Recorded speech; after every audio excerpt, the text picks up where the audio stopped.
Isang araw, narating ni Basilio ang bayan ng San Diego kung saan ginanap ang prosesyon para sa pagdiriwang ng Noche Buena. Nasaan yung sedula? Iwan ko po ang aking sidula. Pasensya na po, senyor. Anong pasensya? Hindi ito maaari. Maawa ka po, senyor. Hindi ko sinasadyang maiwan ang aking sidula. Doon ka na lang magpaliwanag sa kampo.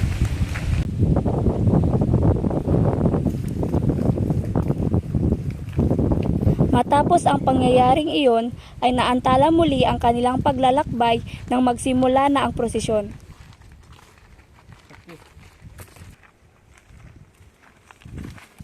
Ama namin, senyor, tuwing panahon ng mga santo ay walang mga gwardyang sibil na nagbabantay. At kung meron man, hindi sila mabubuhay dahil sa pangungulata.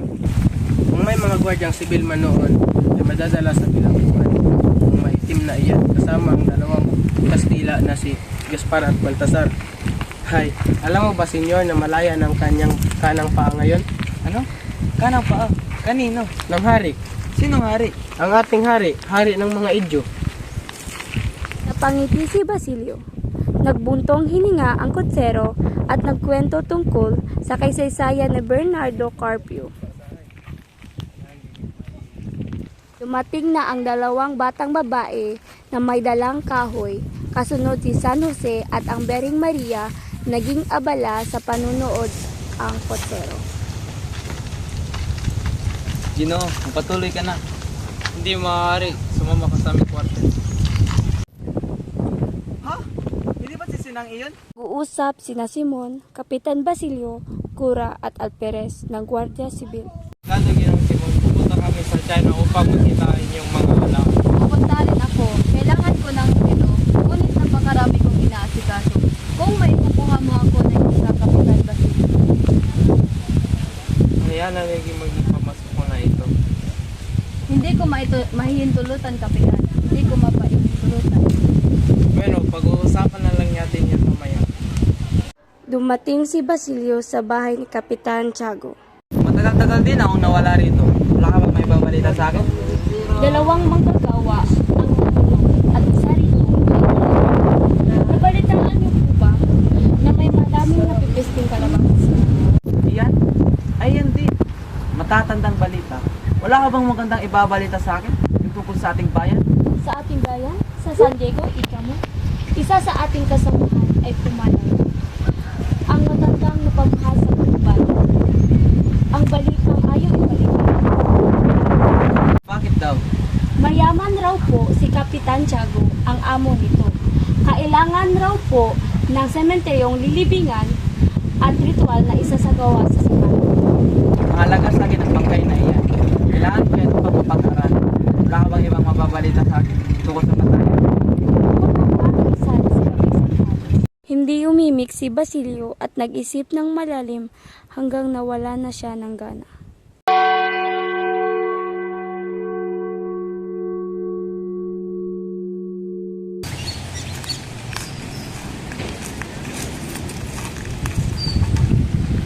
Inay, narito na po ang iyong anak, si Basilio.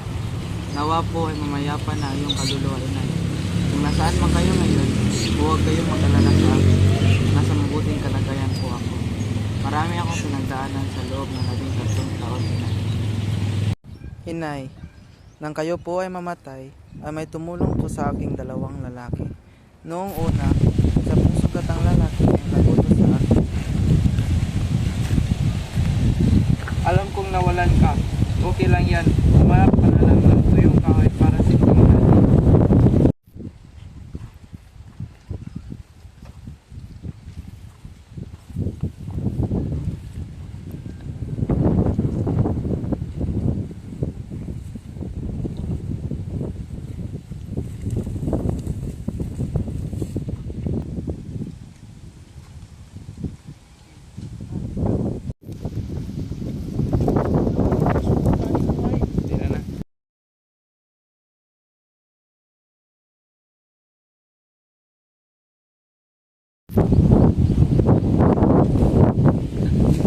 Magandang umaga ho, Ginang.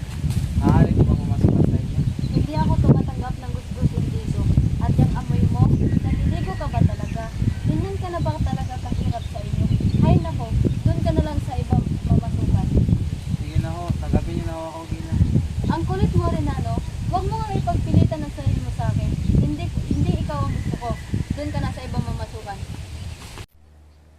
Inay, nagpalakad-lakad ako sa lansangan at ibig ko na ring magpasagasa sa mga kabayang mas mabilis pa sa kidlat ang takbo.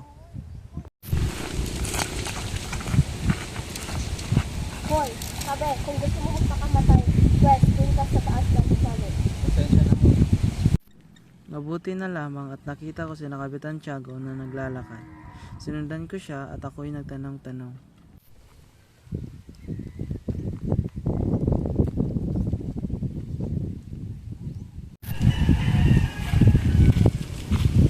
Ina, saan ba dito yung bahay ni Kapitan Tiago? Naku, Ginoo, lumagpas ka na. Nakita mo ba yung bakit? Ano gagawin sa puno?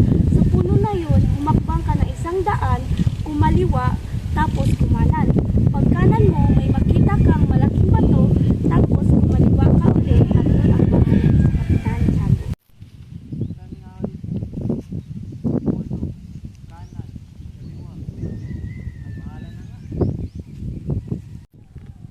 Sa awa ng Diyos ay narating ko rin ang bahay ni Kapitan Tiago. Eksaktong kakatid lamang nila kay Tia Isabel kay Maria Clara sa kumbento.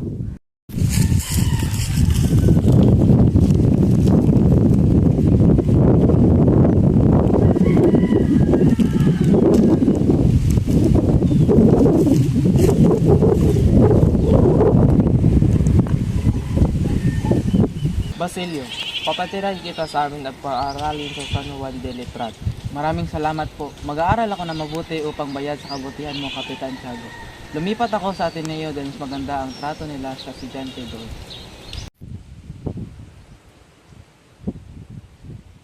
Pauwi na sana si Basilio nang may marinig siyang mga yabang. Nangubli siya sa puno ng bato. Sa kabila ng puno, tumigil ang lumakting.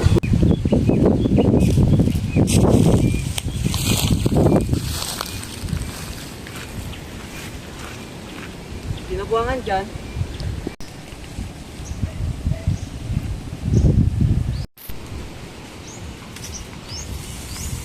Sino ako sa palagay mo?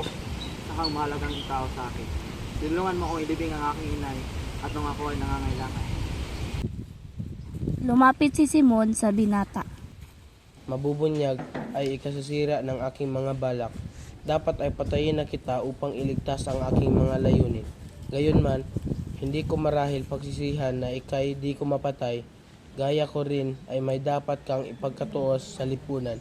Ikaw at ako ay uhaw sa katarungan. Dapat tayong magtulungan. Tama ka nga sa iyong tinuring. Ako nga si Ibarra. Naglibot ako sa buong daigdig upang magpakayaman at nagbalik upang ibagsak ang mga pamahalaan, marumisokdang o pagdanak ng dugo. Ako ay nagpapalala sa pag-iimbot at pagmamalabis ng taong pamahalaan at simbahan upang gisingin ang damdamin ng bayan sa paghihimagsik. Isang pagkakamali mo at ang iyong mga kasamahan na nagbabalak magtayo ng paaralan ng wikang Kastila at humihingi ng gawing lalawigan ng Espanya ang Pilipinas at bigyan ng pantay na karapatan ang mga Kastila at Pilipino.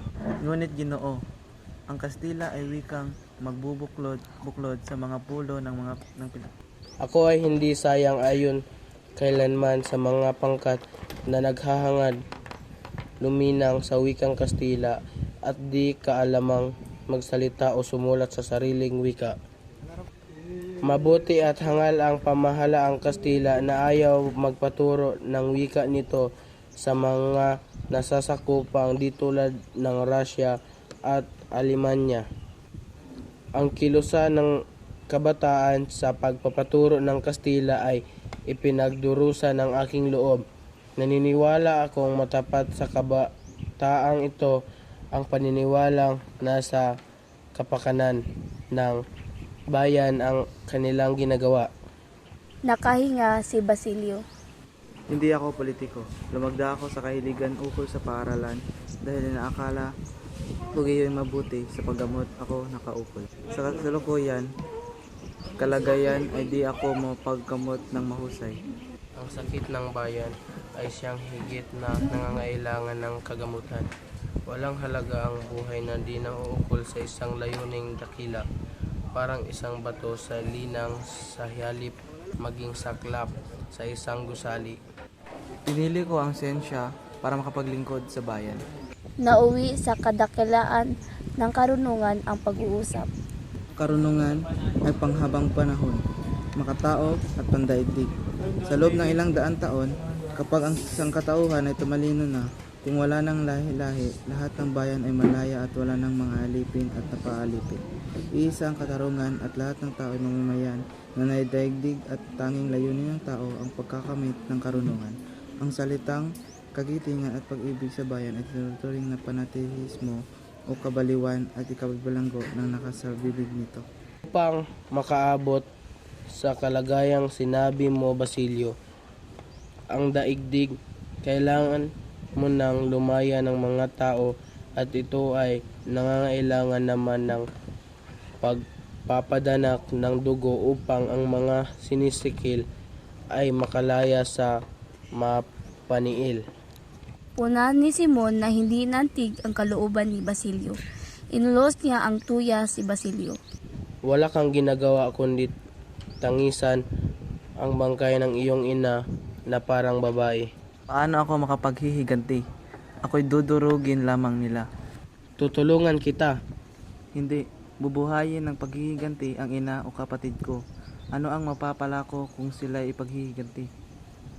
Makatulong ka sa iba nang di magdanas ng gayon ding kasawian. Agpapaumanhin ay di laging kabaitan. Ito'y kasalanan kung nagbibigay daan sa pag-aapi, walang mang-aalipin kung walang paaalipin. Ipinaalala ko lamang sa iyo, Basilio, na sa pag-aaral mo ay maaaring danasin mo ang dinadanas ko. Siya ay inapi, ay siya ay kumamumuhian. Ka sa tao ang mamuhi sa kanyang inaapi. Ngunit di ko sila pinakailaman. Pabayaan nila akong makagawa at mabuhay. Hindi kita pinagbabawalan sa pagbubunyag ng aking lihim. Kung may kailangan ka ay magsadya ka lamang sa aking tanggapan sa eskolta. Salamat, Ginoo. Naiwan si Simon na nag-iisip. Doon nagtatapos ang aming kwento. Maraming salamat.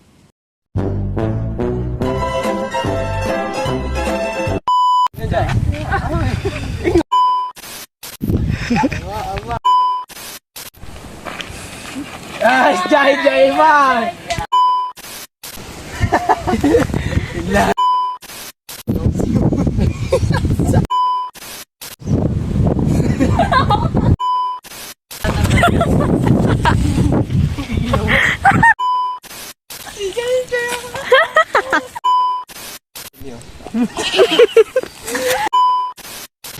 Basilio, Basilio, papatirahin kita sa... Ay, dalawa ka!